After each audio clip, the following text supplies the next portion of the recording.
Bonjour les amis, bienvenue sur CYP Stories. Abonnez-vous à cette chaîne pour découvrir des histoires incroyables. N'oubliez pas d'aimer et de partager. N'hésitez pas à nous laisser un commentaire.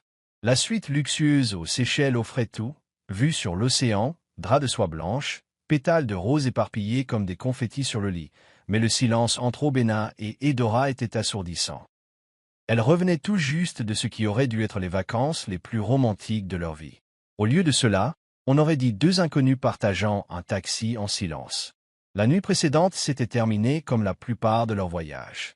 Obena s'était excusé après le dîner, prétextant l'épuisement, et avait disparu dans la deuxième chambre. Edora était assise seule sur le balcon, sirotant un vin qu'elle n'aimait pas, contemplant les étoiles qui se moquaient de son vide. Ce n'était pas seulement l'absence d'intimité physique, c'était le mur émotionnel qu'il dressait, comme un homme vivant à côté de sa femme, et non avec elle. Elle se demanda, une fois de plus, si elle avait épousé un fantôme. De retour à Lagos, la distance ne s'était pas réduite. Leur maison d'Okwa était un chef-d'œuvre de design moderne, de verre, de marbre, de technologie et de silence. Edora déballait seule ses valises dans la chambre principale, tandis qu'Obena enchaînait les réunions Zoom. Leur gouvernante, Grace, lançait des regards curieux, les lèvres pincées par des questions qu'elle n'osait pas poser. La nuit, Edora était allongée sur le grand lit, les yeux rivés au plafond, hantée par ce contact qui ne venait jamais. Elle n'était pas désespérée par le sexe, pas vraiment. Elle aspirait à une connexion, à la chaleur d'une paume sur son dos, à un baiser sur le front, à un rire à minuit autour d'un secret partagé. Mais Obena était devenue une routine inaccessible, prévisible, brillante, gentille en public, froide en privé. Et elle ne comprenait pas pourquoi. Les journées d'Edora commençaient par des bonjours étouffés et se terminaient porte close. Obena n'était pas cruel, n'élevait jamais la voix, ne l'insultait jamais. Mais c'était son indifférence qui la blessait profondément. En public, il était parfait, ouvrant les portes, l'appelant « mon amour » lors des réceptions, lui tenant la main juste assez longtemps pour les photographes. Mais à la maison, il disparaissait dans les feuilles de calcul, les algorithmes et les plans. Leur manoir résonnait du bourdonnement des gadgets intelligents, mais était dépourvu de véritables relations humaines. Les pièces résonnaient d'un silence pesant. Edora, autrefois orthophoniste confiante et réputée pour son énergie chaleureuse, se retrouva à se rétrécir, remettant en question sa valeur. Elle essayait les rendez-vous galants, les textos mignons, et même les chemises de nuit sensuelles. Mais Obena avait toujours une réunion, une migraine, ou tout simplement pas de mots. Le personnel du manoir commença à le remarquer. Grace, la gouvernante, chuchotait avec le chauffeur. Edora a entendu des bribes de nouvelles. On dit que les hommes riches comme lui ont toujours une copine. Peut-être qu'elle n'est pas son genre. Pourquoi l'avait-il épousée? Les rumeurs la rongeaient. Un soir, elle se retrouva assise en face d'Obena pour dîner, une table pleine de riz jollof, de soupe au poivre, et le silence régnait entre eux. « Ai-je fait quelque chose de mal ?» demanda-t-elle doucement. Il leva les yeux, surpris, sa cuillère à moitié portée à sa bouche. « Non, tu n'as rien fait de mal. » Puis, comme sur un signal, il se leva et quitta la table pour se réfugier dans son bureau. Ce soir-là, Edora s'assit sur le sol carrelé et froid de leur salle de bain et pleura doucement, car ce n'était pas la haine qui la blessait, mais le vide. Edora commença à documenter ce silence, non par dépit, mais pour comprendre ce schéma. 6 semaines de mariage. 42 nuits en tête-à-tête. Pas un seul lit partagé. Pas même un baiser qui s'éternisait. Elle consacra ces questions à un journal intime. Est-il gay? Est-ce un traumatisme? Me détestait-il? Mais aucune de ces questions ne correspondait à l'homme qu'elle connaissait. Obena était douce, respectueuse, jamais colérique. Juste absente. Elle se souvenait de leur première rencontre, lors d'une collecte de fonds pour le secteur des technologies à Abuja. Il avait parlé avec tant d'éloquence de la création de plateformes éducatives pour les enfants ayant des besoins particuliers. Elle avait succombé à son calme, à la précision de ses pensées, à sa façon de considérer le monde comme un puzzle que lui seul pouvait déchiffrer. Mais à présent, ce génie s'était transformé en un mur, et elle s'y heurtait du poing. Finalement, elle chercha des réponses auprès du seul endroit où elle se sentait encore en sécurité, son ami Nkem. Un jour, au cours d'un déjeuner, elle lui avoua tout. Nkem était choqué, mais pensif. Certains hommes ont subi des traumatismes, dit-elle prudemment. D'autres se marient simplement pour l'image. Mais Eda, tu mérites des réponses. Cette nuit-là, Edaora s'approcha d'Obéna, les mains tremblantes, le cœur battant. Elle resta près de 5 minutes à la porte avant de frapper. Il l'entr'ouvrit, comme si sa présence perturbait une équation invisible. « On peut parler » demanda-t-elle. Il marqua une pause, puis hocha la tête avec raideur. Elle entra, s'assit et attendit. Mais il resta planté là, les doigts crispés sur sa jambe. « Obéna » murmura-t-elle, « pourquoi ne me touches-tu pas? Pourquoi m'as-tu épousé ?» Il ne répondit pas. Il s'éloigna simplement. À la 8e semaine de leur mariage, les rumeurs commencèrent à s'infiltrer dans les églises comme des marées noires. Elle n'est toujours pas enceinte? Comment une jeune femme, comme elle peut-elle être stérile? Il aurait dû épouser quelqu'un de fertile. Les regards compatissants suivaient Edaora lors des réunions du groupe de femmes et des offices du dimanche. Même la femme du pasteur, une femme au sourire narquois, tapota un jour la main d'Edaora en lui disant « Retardé n'est pas niais ». Cette implication lui retourna l'estomac. Elle eut envie de crier qu'il n'avait même pas consommé le mariage, qu'aucune graine n'avait été semée. Mais la honte la gardait silencieuse. Elle ne savait comment expliquer à qui que ce soit que son mari milliardaire la traitait comme une étrangère dans sa propre maison. Un après-midi, après le culte, le pasteur Eudes invita le couple à un entretien spirituel. Obéna declina l'invitation. Edaora, why Alice Soul? Le pasteur, un homme respecté pour son charisme plus que pour sa sagesse, l'examina comme un mécanicien inspectant un moteur défectueux. « Ton utérus est-il propre » demanda-t-il sans préambule. Elle cligna des yeux, surprise. « Pardon ?» Il se pencha. « Voyez-vous, parfois, un blocage spirituel se cache dans le corps. Même les mariages modernes ont besoin de délivrance. » Edaora resta figée, brûlante d'humiliation. Elle rentra chez elle et pleura sous la douche.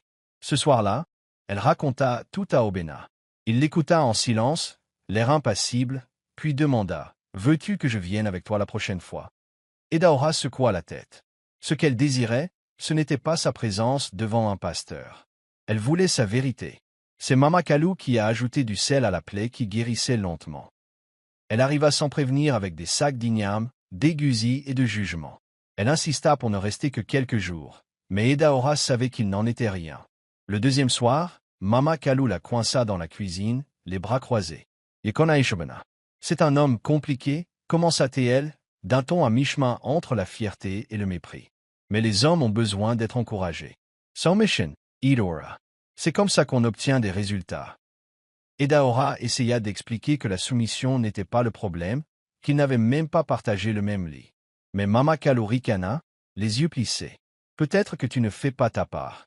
Peut-être qu'il sent quelque chose en toi. » Cette nuit-là, Edaora pleura sur son oreiller tandis qu'Obéna tapait dans son bureau, inconsciente ou peu disposée à s'approcher. Finalement, Edaora craqua. Cela se produisit dans le salon, un dimanche après-midi. Mama Kalou venait de terminer un autre commentaire empreint d'un mépris passif. « La fille de mon ami est déjà enceinte de son deuxième enfant. Une vraie épouse. » Edaora se tenait là, le visage marqué par une rage contenue. « Sauf votre respect, maman, s'il y a un problème dans ce mariage, ce n'est pas que je manque de quelque chose. » Mama Kalou cligna des yeux.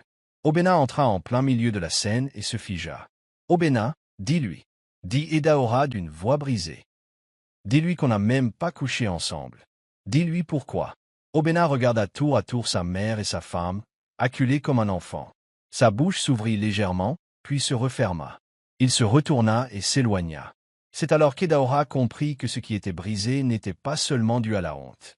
C'était plus profond, quelque chose d'enfoui, quelque chose qu'il ne parvenait toujours pas à nommer. Ce fut un jeudi soir pluvieux que la vérité jaillit enfin de la bouche d'Obéna, comme du verre brisé, maladroite, irrégulière et involontaire. Edaora arpentait le couloir devant son bureau depuis près d'une heure, l'écho de ses pieds nus sur le sol de marbre imitant ses pensées trépidantes.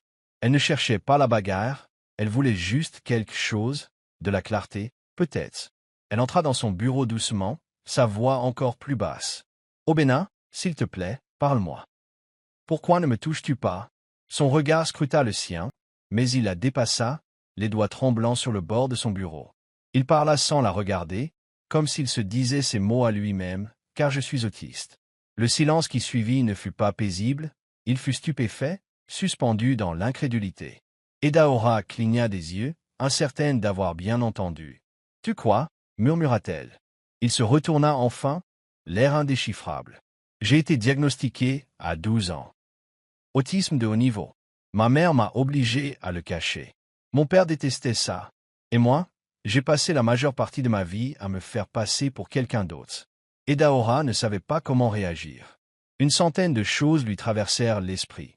Le soulagement que ce ne soit pas sa faute, la culpabilité de l'avoir poussé, la confusion quant à l'avenir de chacun. « Alors, tu ne m'aimes pas ?» demanda-t-elle d'une voix fragile. « Obina Tresslet. Je le fais.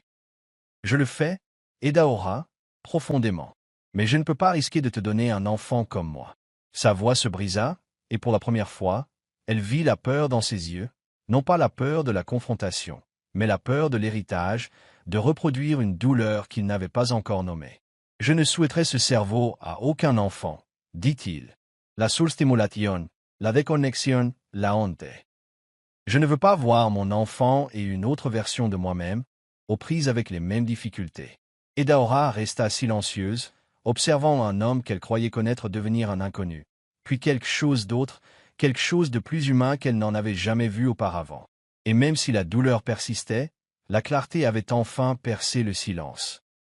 Obina avait toujours porté son enfance comme un coffre-fort hermétique. Mais cette nuit-là, il permit à Edaora d'entrevoir les ténèbres qu'il avait longtemps enfouies. Il lui parla du directeur, armé d'une canne, qu'il avait forcé à s'agenouiller devant l'assemblée pour avoir refusé de la regarder dans les yeux. Il parla des autres enfants qui se moquaient de sa voix monotone, de son amour des chiffres et de son refus de jouer au football. Plus douloureux encore, il raconta comment son père, un militaire sévère, le traitait de possédé et l'enfermait dans un petit débarras pendant des heures chaque fois qu'il faisait une crise. « J'avais mémorisé tout le tableau périodique à 9 ans, dit Obina avec amertume. Mais mon père ne voyait qu'un garçon faible et étrange, incapable de saluer correctement les aînés ou de sourire aux invités. » Il marqua une pause, la voix basse et rauque. « Je n'ai jamais été un fils qu'il pouvait mettre en valeur. » Edaora était assise à côté de lui, le cœur serré. Pendant des années, elle avait travaillé avec des enfants souffrant de retard de langage, d'anxiété sociale ou d'autisme, mais jamais elle n'aurait imaginé que son mari porterait silencieusement la même étiquette. « Ton père avait tort, » dit-elle fermement en lui prenant la main. Il se raidit, mais ne s'écarta pas. « Tu es brillant, Obina. » Pas brisé. Mais ces paroles, bien que bienveillantes, ne suffirent pas à effacer des décennies de rejet intériorisé. Son esprit avait été entraîné à croire que le succès était son seul moyen d'être accepté. Et même là, il se sentait comme un imposteur. « J'ai créé une entreprise technologique, Edaora. J'ai gagné mon premier milliard avant 30 ans. Mais je sursaute encore quand on me touche à l'improviste. Je répète toujours mes conversations avant qu'elles n'aient lieu. Et maintenant, je vis dans la peur de transmettre ce défaut à un enfant. » Les yeux d'Edaora se remplirent de larmes. Elle n'avait pas seulement affaire à un homme qui ne voulait pas d'enfant, elle était mariée à un homme qui n'avait jamais eu la permission d'exister pleinement. Aux yeux du monde extérieur, Obina Kalu était une force admirable, gracieux en interview, éloquent lors des sommets d'investisseurs, photographié aux côtés de dignitaires avec un demi-sourire qui semblait parfaitement calculé. Mais Edaora voyait désormais que chaque costume sur mesure qu'il portait était une armure, forgée par des années de survie. Elle l'observait lors d'un gala de charité sur l'île Victoria, debout au milieu d'un cercle d'hommes puissants, hochant la tête à des blagues qu'il ne trouvait pas drôles, sirotant du champagne qu'il n'appréciait pas vraiment. Il avait en tête une liste de règles sociales. Ne pas interrompre, sourire toutes les 30 secondes, demander des nouvelles de leurs enfants. Et une fois tout terminé, il rentra chez lui épuisé, non pas par l'événement, mais par la représentation. Ce soir-là, debout devant le miroir, défaisant son nœud papillon, Edaora murmura « Est-ce que ça devient jamais plus facile ?» Il regarda son reflet à côté du sien et marmonna « Non. Je m'améliore simplement à me cacher. » Edaora commençait à comprendre tout le poids de sa douleur. Sa richesse n'était pas un privilège, c'était une pénitence. Chaque acquisition, chaque gros titre, chaque récompense prouvait qu'il n'était pas un raté, qu'il valait quelque chose malgré son cerveau de naissance. Mais ce n'était jamais suffisant. Le silence d'Obina à la maison n'était pas du dédain, mais de l'épuisement. Les gens me félicitent pour mon calme, dit-il un jour, mais ils ne savent pas que je me renferme simplement pour faire face. Elle voulait le serrer dans ses bras, briser le mensonge selon lequel il devait être parfait pour être aimé. Mais il tressaillit lorsqu'elle lui tendit la main. « Je ne te rejette pas, » dit-il rapidement, la voix tremblante. « Cela prend juste du temps. » Alors elle lui a laissé de l'espace. Et dans cet espace, elle a commencé à repenser à tout ce qu'elle pensait savoir sur l'amour, à se demander s'il n'était peut-être pas bruyant, ni toujours chaleureux, ni facile. Parfois, l'amour, c'était choisir de rester là où l'être aimé apprenait encore à s'accepter. Edaora ne pouvait pas porter seule le fardeau de la compréhension. Alors, elle fit quelque chose qu'Obina n'aurait jamais imaginé. Elle prit rendez-vous avec un neuropsychologue. Le docteur Amadi parlait doucement mais fermement. Son bureau était rempli de livres, de couleurs douces et d'une unique plante en pot devenue trop grande pour son pot. Edaora lui expliqua tout. Le silence, le manque de contact, la honte qu'Obina portait comme une seconde peau. Le docteur Amadi écoutait patiemment, prenant des notes. Quand elle eut fini, dit-il, « Ton mari n'est pas brisé. Mais on lui a appris à croire qu'il l'était. Il a besoin d'un espace pour se défaire de tout ça, et cela doit venir de quelqu'un d'extérieur au mariage. » Edaora ressentait à la fois culpabilité et soulagement. Elle n'avait pas échoué. Elle n'était simplement pas préparée à tout faire seule. « Pouvez-vous l'aider » demanda-t-elle. Le docteur Amadi acquiesça. S'il le veut bien. Il lui fallut une semaine de plus avant de trouver le courage de tout dire à Obina. Il était assis dans le jardin, en train de dessiner des maquettes sur une tablette numérique. Elle s'assit à côté de lui et dit simplement, « J'ai parlé à quelqu'un. Un médecin. Il aide les gens qui pensent différemment, comme toi. » Le stylet d'Obina s'est figé en plein vol. « Tu as agi dans mon dos. » demanda-t-il doucement. Mais il n'y avait pas de colère, seulement de la peur. Eater de glutted. J'avais besoin d'aide. Nous avions besoin d'aide. Tu n'es pas obligé de faire ça seul. Pendant un long moment, il resta silencieux. Puis, d'une voix à peine audible, il demanda, « Et s'il confirmait tout ce que je crains déjà ?» Edaora se tourna vers lui, le regard fixe. « Ou s'il t'aidait à voir que tu as toujours été suffisant ?» Cette nuit-là, Obina resta éveillé jusqu'à l'aube à lire des articles sur la neurodivergence. Et au matin, il appela lui-même le docteur Amadi. La première séance fut difficile. Obina était assis, raide, dans son fauteuil, les genoux tremblants, les doigts tapotant sa paume selon des mouvements que lui seul comprenait. Le docteur Amadi n'insista pas. Il laissa planer le silence, créant un espace où Obina n'était pas obligé de jouer la comédie ou de faire semblant. Finalement, Obina parla, non pas en phrase complète au début, mais par fragments. L'école était un enfer. J'ai toujours échoué à être normal. Mon père voulait un soldat, moi je voulais juste dessiner des cartes. Au cours des semaines suivantes, les séances de thérapie sont devenues son sanctuaire. Là, il n'était ni un PDG, ni un mari, ni un héritage, il était juste Obina. Et durant ces heures sacrées, il commença à dénouer la guerre intérieure qu'il menait depuis son enfance. À la maison, les choses ne changèrent pas comme par magie, mais il y eut un mouvement, même lent. Un soir, Obina dit à Edaora, « Je sais que je t'ai blessé, et je ne sais pas encore comment y remédier, mais je veux essayer. » Edaora, bien que toujours endolorie, hocha la tête. « Alors, laissons tout le reste en suspens, » dit-elle. « Les ragots de l'église, la pression familiale, les conversations sur les bébés. Reconstruisons-nous. » Et ainsi, pour la première fois depuis leur mariage, la porte de la chambre resta ouverte, non pas pour l'intimité, mais pour l'honnêteté. Ils regardèrent des films ensemble. Ils dînèrent côte à côte, parfois en silence, parfois en riant. Ce n'était pas le mariage qu'Edaora avait imaginé, mais il devenait enfin réalité. Les séances de thérapie d'Obina avec le docteur Amati dépassaient tout ce qu'il avait imaginé. Il n'y eut aucune accusation, aucune tentative de le guérir, seulement de l'espace, de la patience et des conseils sereins. Au début, il peinait à articuler ses pensées, se rabattant sur des métaphores techniques et des déviations logiques. Mais le docteur Amati était doué pour décoder le silence. Il remarqua le claquement des doigts d'Obina lorsqu'il était bouleversé, la façon dont son regard se perdait dans un coin de la pièce lorsqu'il parlait de ses parents, et son sursaut au mot « normal ». Lentement, Obina commença à lâcher prise. Un après-midi, il évoqua un souvenir qu'il n'avait jamais partagé, pas même avec Edora. Il avait 13 ans, debout dans le réfectoire de l'école, figé sur place par le déclenchement de l'alarme incendie. Le bruit était insupportable. Et il avait crié en se bouchant les oreilles tandis que les autres enfants riaient. Un enseignant l'avait traité de possédé. C'est à ce moment-là, dit-il, qu'il a décidé de faire semblant, de se construire une carapace si parfaite que le monde ne remarquerait pas le chaos qui l'entourait. Au fil des semaines, Obina a appris à distinguer qu'il était vraiment du masque qu'il portait depuis des décennies. Le docteur Amati lui a fait découvrir le concept d'auto-adaptation, non pas comme une faiblesse, mais comme une force. Ils ont exploré comment ces habitudes n'étaient pas des obsessions, mais des mécanismes d'adaptation. Ils ont expliqué que sa difficulté au contact physique n'était pas due à un rejet, mais à une sensibilité sensorielle.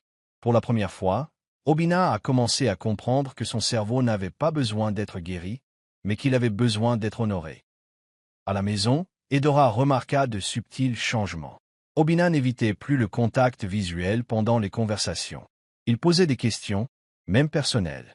Un soir, alors qu'ils étaient assis sur le canapé, il lui tendit la main sans qu'elle lui demande. « Je n'ai pas toujours les mots, dit-il doucement.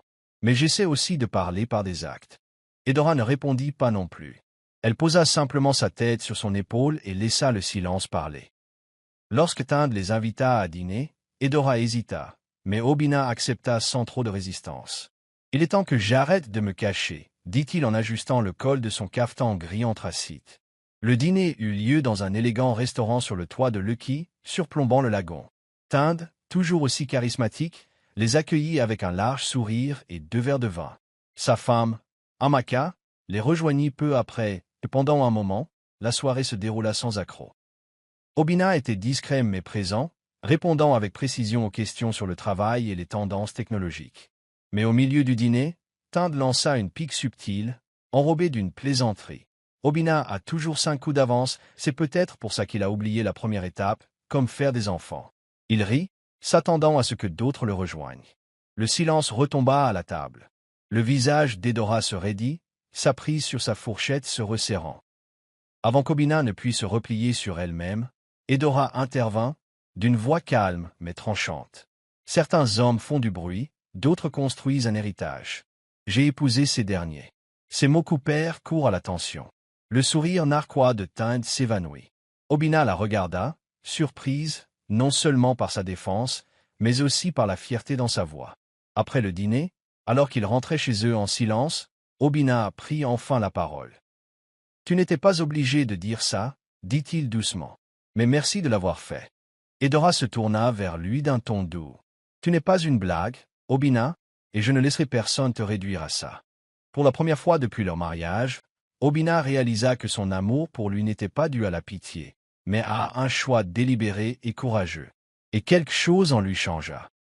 Obina passa la semaine suivante à réfléchir aux moyens de montrer à Edora qu'il la voyait, non seulement comme sa femme, mais comme celle qui avait résisté à sa tempête sans broncher.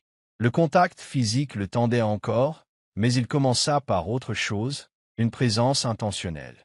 Il commença à prendre son petit déjeuner avec elle tous les matins, à s'enquérir de son travail, à écouter, vraiment écouter, ses réponses.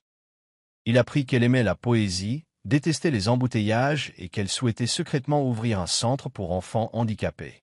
Le jour de l'anniversaire d'Edora, au lieu de lui acheter des diamants ou de lui envoyer des fleurs, il fit quelque chose de simple mais sincère. Il recréa leur premier rendez-vous. Il aménagea un coin tranquille dans le jardin avec des guirlandes lumineuses, du riz jollof conditionné dans des glacières traditionnelles et un poème écrit à la main avec ses lettres majuscules méticuleuses. En voyant le décor, Edora eut les yeux remplis d'émotion. « Tu t'en souviens » murmura-t-elle, les yeux fixés sur la petite enceinte Bluetooth diffusant SSB Bank en fond sonore. Obina ne répondit pas par un discours. Il prit sa main, la posa doucement sur sa poitrine et dit « Voilà ce que je veux partager avec toi. Tout, même les parties qu'on ne sait pas nommer. » Ils mangèrent ensemble sous les étoiles, rirent de leurs souvenirs, et pour la première fois depuis des mois, Edora sentit quelque chose revenir, l'espoir.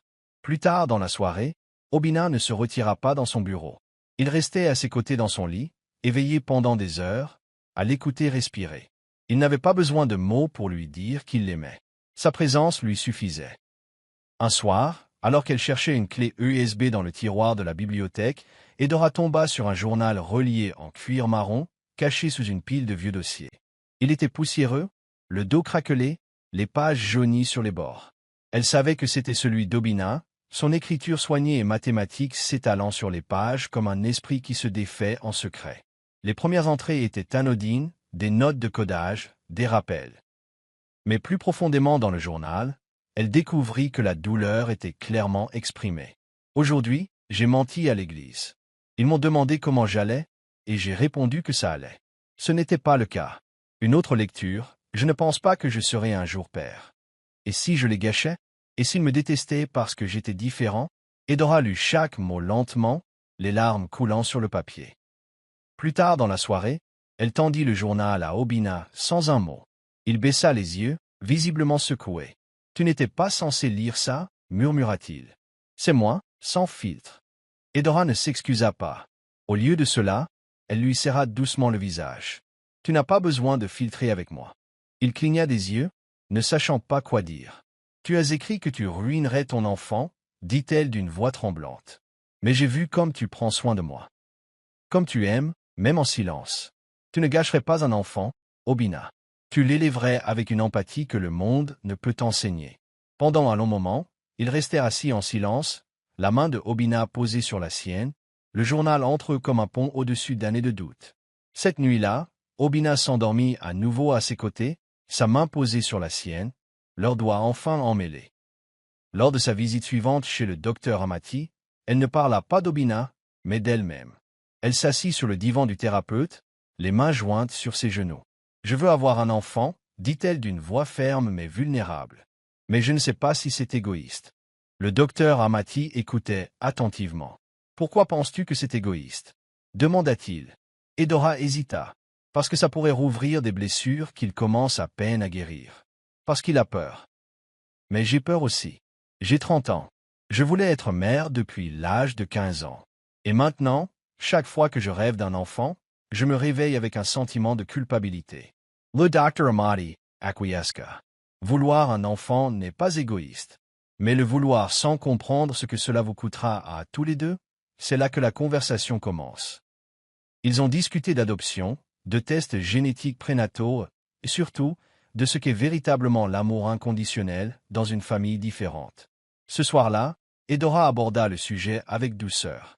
Ils étaient assis sur le balcon, buvant du thé à l'hibiscus. « Et si on envisageait l'adoption ?» demanda-t-elle.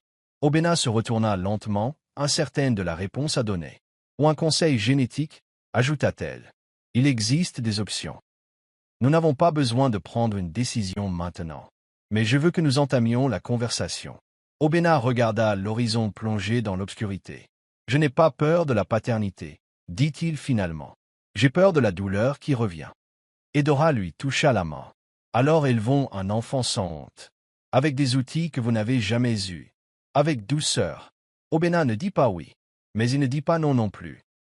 Et ce léger changement, cette ouverture effrayante vers le possible, fut la première fissure dans le mur qui retenait leur avenir en otage. Lorsque Mama Kalou arriva à nouveau à la maison sans prévenir, elle le fit avec une détermination nouvelle. Elle prétendit être venue vérifier l'état d'avancement des travaux, mais il ne s'agissait pas seulement d'une préoccupation maternelle, mais d'une intervention dissimulée dans la culture et la tradition. Ce week-end-là, Edora remarqua d'étranges appels téléphoniques, un nibo silencieux et l'arrivée discrète de 2 femmes âgées vêtues de pagnes de dentelle et de perles de corail. Lorsqu'elle confronta Obina à ce sujet, il répondit simplement « Maman veut prier pour la maison. » Mais Edora savait qu'il ne s'agissait pas de prière. Les femmes avaient apporté de l'huile d'onction, de l'eau de feuilles amères et un bol de colonnade. Le dimanche matin, une séance de prière s'était transformée en rituel de purification spirituelle. Ils chantaient en langue et parcouraient la chambre, murmurant à propos des mauvais esprits de la stérilité et des blocages conjugaux. L'un d'eux a même tenté d'appliquer de l'huile sur le ventre d'Edora. C'est alors qu'elle a craqué. Elle a attrapé le bol et l'a jeté à travers la pièce. « Ce n'est pas moi le problème », a-t-elle dit, les dents serrées. Et cette moquerie ne va pas arranger ce que vous avez trop peur de nommer. Mama Kalou la fixa. Son Orwell bless rendit son regard Freud. Tu oses parler ainsi devant des aînés? Quel genre d'épouse es-tu? Mais Edora se tenait droite. Le genre de personne qui ne se laisse pas intimider et réduire au silence. Le genre de personne qui veut aider son fils à guérir au lieu de se réfugier derrière la tradition et la honte. Obéna, qui observait silencieusement depuis la porte, prit enfin la parole. Sa voix ne s'éleva pas, mais sa fermeté résonna dans la pièce. « Maman, ça suffit. » C'était la première fois qu'il défiait publiquement sa mère. Cette maison n'a pas besoin de délivrance. Elle a besoin de compréhension. Le silence qui suivit était lourd d'incrédulité. Le visage de Mama Kalou se décomposa, mais elle ne dit rien de plus. Plus tard dans la nuit, alors qu'elles étaient assises au lit, Edora posa sa tête sur la poitrine d'Obéna. « Merci, » murmura-t-elle, de nous avoir choisis plutôt que tous les autres. Obéna ne répondit pas, mais il la serra plus fort. Pour la première fois, ils eurent l'impression de se battre véritablement en équipe. La semaine suivante, Edora rendit visite à Mama Kalou, non par peur, mais par nécessité.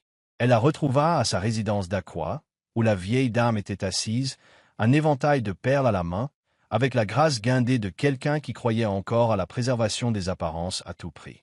« Je suis venu te le dire respectueusement, » commença Edora d'une voix calme, mais assurée. « Tu ne peux pas continuer à faire honte à ton fils parce qu'il n'est pas celui que tu attendais. Obéna est autiste. Ce n'est pas une malédiction. Ce n'est pas un échec. Voilà qui il est. » Les lèvres de Mama Kalou s'amincirent. « Je l'ai protégé toute ma vie. Il a caché le diagnostic. Il a payé pour des écoles qui l'ont toléré. Tu crois que j'ai honte? » Edora esi pencha enavant. « Oui. Et cette honte l'empoisonne. Elle empoisonne ce mariage. » Un silence pesant s'abattit entre eux. Puis Mama Kalou siffla doucement. « Tu regretteras de m'avoir parlé ainsi. » Edora se leva, le menton haut. Si protéger son ego signifie qu'Obéna ne pourra jamais vivre pleinement tel qu'il est, alors oui, je risque ta colère. Ce soir-là, elle raconta tout à Obéna. Il l'écouta, la tête baissée, une tempête silencieuse grondant dans ses yeux. « Je suis désolé, » dit-il après un long silence. « Je l'ai laissé dicter ma vie pendant trop longtemps. » Edora lui serra la main. « C'est fini. Tu n'es plus un enfant. Tu n'as pas besoin de sa permission pour guérir. » Obéna hocha lentement la tête. Ce n'était pas de la défiance dans son regard, c'était un réveil. Le lendemain matin, il envoya un message à sa mère, lui demandant de l'espace et des limites. « Ça n'a pas été bien reçu », rétorqua Mama Kalou avec 3 paragraphes de versets empreints de culpabilité et de silence. Mais peu importait. Pour la première fois, Obéna préférait sa voix à la sienne. Cette nuit-là ne ressemblait à aucune autre.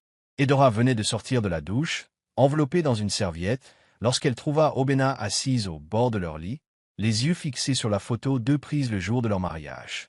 Elle s'approcha pour le dépasser, mais il tendit soudain la main, non pas avec urgence, mais avec intention, et la prit. « Puis-je te tenir ?» demanda-t-il. La question la figea net. Elle avait attendu ce moment pendant des mois, mais maintenant qu'il était là, cela lui semblait surréaliste. « Elle hocha la tête, prudent. » Lentement, Obéna se leva, hésitante. Il la prit dans ses bras, pas parfaitement, pas en douceur, mais pleinement. Ce n'était pas de la luxure. C'était quelque chose de plus profond. Ses mains tremblaient dans son dos, sa respiration était saccadée, mais il ne la lâchait pas. « J'ai toujours eu peur de perdre le contrôle si j'aime trop. » murmura-t-il dans ses cheveux. « Mais ce soir, je veux essayer. » Les larmes d'Edora jaillirent sans prévenir. Non pas à cause de ce qu'il avait dit, mais à cause de sa vulnérabilité. Ils se serraient l'un contre l'autre comme 2 personnes redécouvrant enfin le lien qu'ils avaient toujours essayé de construire. Cette nuit-là, pour la première fois, ils partageaient le même lit, non pas pour le sexe, mais pour se connecter. Ils étaient allongés côte à côte, son bras autour de sa taille, leurs jambes se touchant à peine. Cette proximité ne l'effrayait pas.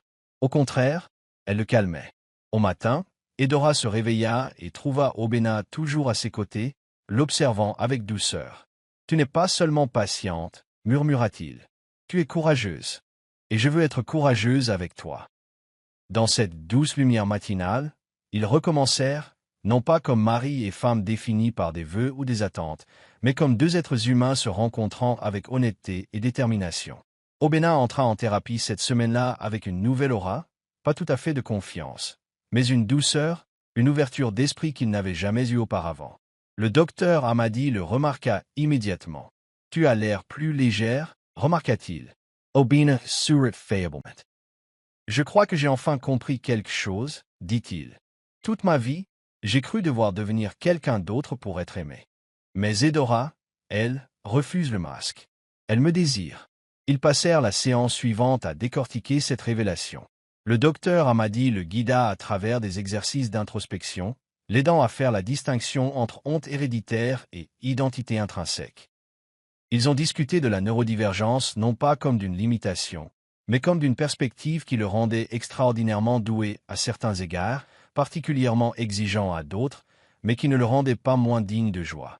De retour chez lui, Obena a commencé à se confier davantage à Edora. Ses routines, ses habitudes apaisantes, et même les jeux de codage qu'il utilisait pour réguler son anxiété. Elle ne le jugeait pas et ne l'interrompait pas. Elle a participé. Un après-midi, il l'a invité dans son espace de travail privé et lui a montré l'application qu'il concevait pour aider les enfants autistes à apprendre grâce à l'interaction son et lumière. C'est ce que j'aurais aimé avoir en grandissant, a-t-il dit. Edora toucha doucement l'écran. Alors, assurons-nous que d'autres l'ont maintenant. Ce soir-là, au cours d'un dîner tranquille, Obena murmura. Je pensais être brisée, mais je crois que j'étais juste différente. Edora tendit la main par-dessus la table, le regard doux. Et la différence est belle. À cet instant, il ne se contentait pas de survivre, il construisait. Edora fixait le bâton en plastique dans sa main comme s'il venait d'annoncer une révolution. 2 lignes roses. Claires. Audacieuses. Indéniablement. Ses genoux faillirent céder sous elle et elle s'effondra sur le sol de la salle de bain, le cœur battant la chamade. Pendant des mois, il n'avait rien essayé, n'avait même pas pensé que c'était possible. Leur intimité commençait à peine à prendre racine, tendre et lente. Et pourtant, elle était là, la vie. Grandir. En elle. Elle ne savait pas quoi ressentir. Joie? Peur? Excitation? Elle enveloppa le test dans un mouchoir, les mains tremblantes, et entra dans la chambre où Obena tenait tranquillement son journal. Obena, dit-elle doucement, j'ai quelque chose à te dire. Lorsqu'elle lui montra le test, il resta silencieux. Son regard se fixa sur les lignes roses comme si c'étaient des hiéroglyphes qu'il ne parvenait pas à déchiffrer. Il se leva, s'éloigna d'elle, puis se rassit. « Tu es enceinte » demanda-t-il lentement, comme si le mot lui-même pouvait changer s'il le prononçait mal.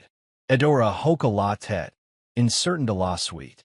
Il semblait abasourdi, le corps raide, la respiration haletante. « J'ai besoin d'un instant. » dit-il, puis il quitta la pièce sans bruit. Les heures passèrent. Edora resta assise seule, regardant l'horloge tic-tac, l'estomac noué par le doute. Quand Obena revint enfin, son visage était pâle et ses mains tremblaient. « J'ai peur, » dit-il clairement. « Pas à cause de toi. À cause de moi. » Et si le bébé était comme moi? Edora se leva, s'approcha de lui et prit son visage entre ses mains. « Alors notre bébé sera aimé comme jamais. Playmate, Liebermate, Ferrismate. » Mais elle savait que le voyage n'était pas terminé. L'histoire venait d'entrer dans son chapitre le plus délicat. Obena était assise en face du docteur Amadi, dans un silence plus pesant que d'habitude. Le test l'avait confirmé. Un bébé allait naître, son enfant, et avec lui, l'écho obsédant de tout ce qu'il avait passé sa vie à essayer d'enterrer. « Je ne veux pas qu'il vive ce que j'ai vécu » dit Obena d'une voix à peine plus forte qu'un murmure. Être moqué, incompris, se sentir moins qu'humain. Et si je le transmettais? Et si je ne suffisais pas? Le docteur Amadi se pencha doucement. Obena, tu n'es pas ton père. Et l'autisme n'est pas une malédiction. Ce dont votre enfant a besoin, ce n'est pas de perfection, c'est de présence. C'est de sécurité. C'est de vous. Les mots flottaient dans l'air comme de l'encens, dissipant peu à peu le brouillard qui régnait dans l'esprit d'Obena. Mais la peur palpitait toujours profondément. Je sursaute encore quand on me touche à l'improviste, admit-il. Quel genre de père ne peut même pas serrer son enfant dans ses bras sans l'avoir préparé au préalable? Le docteur Amadi lui offrit un sourire rassurant. Le genre de père qui apprendra à cet enfant les limites, le respect et l'amour doux et sincère. Plus tard dans la soirée, Obena était assise dans la chambre d'enfant qu'il commençait à peine à concevoir.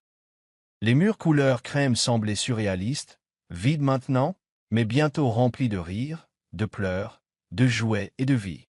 Adora le trouva là, assis par terre, le dos contre le mur, les yeux fixés dans le vide. « Je veux être prêt, » dit-il en le rejoignant, leurs épaules se touchant. mais je ne sais pas comment. Adora lui prit la main, entrelaçant ses doigts avec les siens. Nous avons appris ensemble, répondit-elle. Tu n'es pas seul dans ce cas. Obina hokalati. Et, la gorge serrée. Il regarda son ventre, qui commençait déjà à se dessiner, et y posa une main hésitante. Je ne fuirai pas cette fois, murmura-t-il. Même si j'ai peur, je resterai. Je resterai et j'apprendrai à être un père, non pas celui que j'ai eu, mais celui dont j'avais besoin. Ils étaient à mi-chemin de l'échographie quand le bébé bougea. Pas un simple frémissement ou un battement d'aile, mais un coup de pied distinct et délibéré qui surprit Adora et Obena. L'échographiste rit doucement en ajustant la sonde. « Votre bébé est très actif aujourd'hui, » dit-elle en souriant. Le visage d'Adora s'illumina, les yeux écarquillés, tandis qu'elle se tournait vers son mari.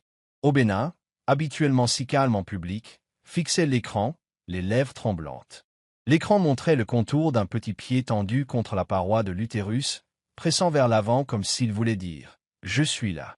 Je suis réel. » Sa main se posa instinctivement sur le ventre d'Adora, planant d'abord, puis se posant doucement lorsqu'il sentit à nouveau le mouvement sous sa paume. « C'est mon enfant, » dit-il d'une voix brisée. « Ce n'est pas une idée. Ce n'est pas un concept. Pas une peur. Un enfant bien réel. » À cet instant, quelque chose changea en lui. Il n'avait toujours pas toutes les réponses, mais la peur commença à fondre, remplacée par l'émerveillement. Adora sourit à travers ses larmes. « Ils se disent bonjour, » murmura-t-elle. Obena hocha la tête, les yeux fixés sur l'écran. « On me dit d'arrêter de me cacher, » murmura-t-il. Pour la première fois, il voyait son enfant non pas comme le reflet de ses peurs, mais comme une possibilité d'amour, d'apprentissage, de nouveau départ. Sur le chemin du retour, il resta silencieux, mais sa main ne quitta pas la sienne. Ce soir-là, il sortit un carnet et commença à écrire une liste. Ce que je veux apprendre à mon enfant. C'était désordonné, désorganisé, mais honnête. Et en haut de la liste, il a écrit « Tu n'es pas brisé. Tu es magnifiquement différent. Tout comme ton père. » Obena n'arrivait pas à dormir. La maison était silencieuse, à l'exception du bourdonnement occasionnel du climatiseur et de la douce respiration d'Adora à ses côtés. Il était assis près de la fenêtre, un carnet à la main, la lumière de la lune projetant une pâle lueur sur la page. Puis il commença à écrire une lettre à l'enfant qu'il n'avait pas encore rencontré, mais qu'il aimait déjà plus qu'il ne pouvait l'expliquer. « Cher fils ou chère fille, commença-t-il, au moment où tu liras ces lignes, tu sauras probablement déjà que ton père est différent. Peut-être que je manquerai certains de tes indices. J'aurai peut-être besoin de temps pour digérer tes journées chargées, mais je n'arrêterai jamais d'essayer. J'ai passé une grande partie de ma vie à me cacher de qui j'étais. Mais grâce à toi, je veux être retrouvé. » Les mots coulaient comme une rivière qui franchit un barrage, brute et sans filtre. Il a écrit sur ses peurs, ses espoirs, les moments où il a douté de lui-même. Il a écrit sur le jour où il a entendu leur cœur battre, le moment où il a ressenti le coup, et comment cela lui a fait croire que peut-être, juste peut-être, il était capable d'aimer au-delà de toute logique. Vous êtes peut-être comme moi. Peut-être pas. Mais quoi qu'il arrive, tu seras aimé avec ferveur. Ta mère est mon miracle. Et toi, tu es ma rédemption. Une fois terminé, il glissa la lettre dans une enveloppe et la plaça dans une petite boîte en bois sur l'étagère de la chambre d'enfant. Ce n'était pas grand-chose, mais c'était un début, une déclaration. La promesse d'un homme qui pensait autrefois ne pas pouvoir aimer comme tout le monde, et qui était désormais prêt à aimer à sa manière, pleinement et sans honte. Le travail fut long. 32 heures de tension, de douleur, de va-et-vient et de prière. Obena est resté aux côtés d'Adora à chaque instant, lui tenant la main, essuyant sa sueur, lui murmurant des mots de réconfort même lorsqu'il ne savait pas s'il s'y prenait bien. La chambre d'hôpital était remplie d'infirmières, de médecins, de machines et d'écrans, mais Obena ne voyait qu'elle, sa femme, celle qui avait traversé le feu pour arriver à cet instant. Lorsque le dernier cri retentit et que le médecin annonça « C'est une fille », Obena se figea. Puis l'infirmière plaça un tout petit bébé qui se tortillait dans ses bras, et quelque chose en lui se fendit. Elle était si petite, et pourtant si pleine de vie. Devant ses boucles sombres, ses petits poings frappaient l'air, son visage ridé par un froncement de sourcils étrangement familier. « Elle est parfaite » murmura-t-il d'une voix brisée. Des larmes coulaient librement sur ses joues, des larmes qui ne luttaient ni n'expliquaient. Adora, épuisée mais souriante, tendit la main vers lui. Elle a ton air renfrogné, plaisanta-t-elle faiblement. Obéna rit, d'un rire brisé et plein d'émerveillement. Et ton courage, ajouta-t-il. Ils l'appelèrent Zécora, ce qui signifiait « montrer au monde », car cet enfant, né du silence et de la lutte, était leur plus grande déclaration à ce jour. Obéna la serra contre sa poitrine et murmura « Je ne te laisserai jamais te sentir mal aimé. » Pas un seul jour. Le médecin recula, impressionné par la tendresse. Mais seule Adora savait ce que ce moment signifiait vraiment pour un homme qui avait autrefois craint de transmettre son esprit et qui chérissait maintenant la raison même pour laquelle il l'avait enfin accepté. 5 ans plus tard, la maison des Kalou était remplie de rires, de questions, de dessins aux murs et de codes griffonnés sur des tableaux blancs, à l'apogée de Zécora. Obéna s'était transformé, non pas en quelqu'un de nouveau, mais en quelqu'un de pleinement lui-même. Il avait toujours une voix douce, préférait toujours la structure au chaos, avait encore des jours calmes où il avait besoin d'espace. Mais désormais, il ne cachait plus ses besoins. Il les incarnait, apprenait à Zécora à les respecter. Et elle, le regard brillant et empli d'empathie, apprit à aimer son père tel qu'il était. Certains jours, elle parlait sans cesse de robots et de constellations. D'autres fois, elle s'asseyait à ses côtés en silence, dessinant à côté de son clavier pendant qu'il travaillait. Ensemble, ils créaient un langage de patience, d'acceptation et de joie. Et Adora, en les observant tous les deux, avait le sentiment que chaque douleur valait bien cette récompense.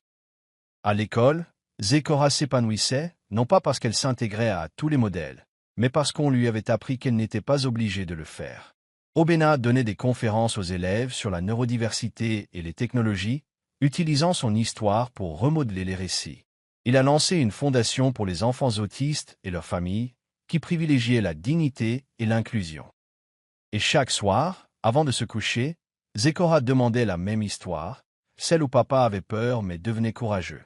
Obéna riait, l'embrassait sur le front et commençait. Il était une fois un homme qui se croyait brisé. Mais il rencontra 2 femmes qui lui démontrèrent son erreur. Sous la lumière de la lune, la main d'Adora dans la sienne et Zécora blottie entre elles, Obéna Kalou comprit que cet héritage n'était pas bâti sur la richesse ou la réputation, mais sur l'amour, la vérité et le fait d'être enfin vu. Merci d'avoir regardé. Dites-nous ce que vous avez aimé dans cette histoire. N'oubliez pas d'aimer et de vous abonner. Activez également les notifications de publication pour recevoir les nouvelles histoires.